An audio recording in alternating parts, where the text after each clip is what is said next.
नमस्कार। देखिए, किसी भी शो को हिट बनाने के लिए एक अच्छी कहानी तो चाहिए ही होती है ना? लेकिन रिमझिम की बात कुछ अलग है। इसकी कामयाबी का राज असल में इसकी कहानी से ज्यादा इसके किरदारों और एक्टर्स में छिपा है। तो आज हम यही समझने वाले हैं कि कैसे इस शो की कास्ट ही इसकी सबसे बड़ी ताकत बन गई है। तो सवाल ये उठता है कि कोई टीवी शो इतना हिट हो कैसे जाता है? क्या सिर्फ कहानी की वजह से? ज्यादातर मामलों में बात कहानी से कहीं आगे की होती है। तो चलिए आज रिमझिम को एक केस स्टडी की तरह देखते हैं और पता लगाते हैं कि इसमें आखिर ऐसा क्या खास है जो लोगों को इतना पसंद आ रहा है। ये शो जब से आया है तब से लोगों के बीच एक हॉट टॉपिक बना हुआ है। पर मजे की बात यह है कि चर्चा सिर्फ कहानी की नहीं हो रही, बल्कि उन किरदारों की हो रही है जो उसे जी रहे हैं। तो चलिए देखते हैं क्यों। अच्छा, तो शो का जो मेन कॉन्सेप्ट है वो एक क्लासिक टकराव पर आधारित है, यानी परंपरा और पर्सनल सपने। कहानी जयपुर की एक यंग लड़की की है जो एक रॉयल फैमिली से है। अब वो फंसी हुई है। एक तरफ परिवार की उम्मीदें हैं और दूसरी तरफ उसके अपने दिल की ख्वाहिशें। और यही टकराव पूरी कहानी को दिलचस्प बनाता है। हर कहानी का एक दिल होता है, उसका सेंट्रल कैरेक्टर। तो चलिए सबसे पहले मिलते हैं रिमझिम से, जिसके चारों तरफ ये पूरी दुनिया, ये पूरी कहानी बुनी गई है। तो रिमझिम का रोल प्ले कर रही हैं यशिका शर्मा। वो एक ऐसी टीनेजर है जो अपनी रॉयल फैमिली के तौर तरीकों में उस सांचे में फिट नहीं बैठती। और यशिका ने जिस तरह से उस किरदार की बेचैनी और कन्फ्यूजन को पकड़ा है ना, उससे बहुत से यंग लोग कनेक्ट कर पाते हैं। लेकिन देखिए, सिर्फ एक किरदार से तो पूरी कहानी बनती नहीं। अब जरा उन दो अलग अलग दुनियाओं को देखते हैं जो रिमझिम की जिंदगी में ये सारा ड्रामा और टकराव पैदा कर रही हैं। कहानी में असली ट्विस्ट आता है समीर की एंट्री से। इस किरदार को हिमांशु एन अवस्थी ने निभाया है। समीर के आने से रिमझिम की दुनिया में रोमांस तो आता है, लेकिन साथ ही साथ उसकी मुश्किलें भी बढ़ जाती हैं।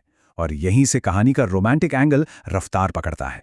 तो देखिए, शो का जो पूरा ड्रामा है ना, वो इसी एक टकराव पर टिका है। एक तरफ तो है रिमझिम, उसकी अपनी दुनिया, नए ख्याल, मॉडर्न सोच और थोड़ी सी कंफ्यूजन भी। और दूसरी तरफ है उसका परिवार, पुराने रीति रिवाज, शाही शानो शौकत की उम्मीदें और जाहिर है दबदबा। बस यही जो खींचतान है ना दोनों के बीच, वही इस कहानी की असली जान है। और परंपरा का सबसे बड़ा चेहरा है रानी सा, जिनका किरदार निभा रही हैं वैभवी मैकडॉनल्ड। वो सिर्फ घर की मुखिया नहीं है, बल्कि वो उन सारे उसूलों की पहचान है जिनसे रिमझिम की टक्कर होती है। उनका एक एक फैसला कहानी में एक नया मोड़ ले आता है। परंपरा की दूसरी मजबूत आवाज है हुकुम सा। ये रोल अमर शर्मा ने निभाया है। जहां रानी सा अथॉरिटी का सिंबल हैं, वहीं हुकुम सा उस जनरेशन गैप को सामने लाते हैं जहां उनकी सोच अक्सर घर के यंग लोगों से टकराती रहती है। पर कहानी सिर्फ इन लीड कैरेक्टर से ही तो नहीं चलती है ना। अब बात करते हैं उन सपोर्टिंग एक्टर्स की जो इस ड्रामे को और भी ज्यादा गहरा और दिलचस्प बनाते हैं। इनमें से एक बढ़िया उदाहरण है हुनर हाली का किरदार मोहिनी। ये कैरेक्टर थोड़ा ग्रे शेड वाला है, अच्छा है या बुरा ये समझना मुश्किल है, और यही चीज दर्शकों को बांधे रखती है। वहीं दूसरी तरफ है आस्था चौधरी, जो पवित्रा का किरदार निभा रही हैं। वो कहानी में तब आती हैं जब उसे एक बड़े मोड़ की जरूरत होती है। इसी तरह कंचन दुबे का जो कैरेक्टर है रूप, वो कहानी में अपना एक अलग ही फ्लेवर लेकर आता है। और यश पंडित का किरदार शरण, उसकी तो अपनी ही एक अलग कहानी चल रही होती है जो बाद में जाकर मेन कहानी से जुड़ती है और उसे और भी मजेदार बना देती है। तो अब तक हमने किरदारों को अलग अलग समझा।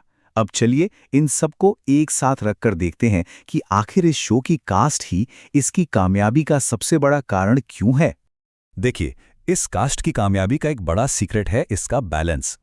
एक तरफ वैभवी मैकडॉनल्ड जैसे मंझे हुए पुराने चेहरे हैं, तो दूसरी तरफ यशिका शर्मा जैसे एकदम नए टैलेंट।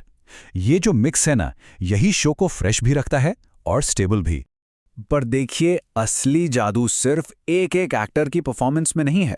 असली कमाल तो इनकी केमिस्ट्री में है। जब ये एक्टर्स एक साथ स्क्रीन पर होते हैं तो ऐसा लगता है कि इनके डायलॉग्स में ज्यादा दम आ गया है। जो इमोशंस हैं वो एकदम असली लगते हैं। यही वो कुछ बात है जो ऑडियंस को पकड़ लेती है।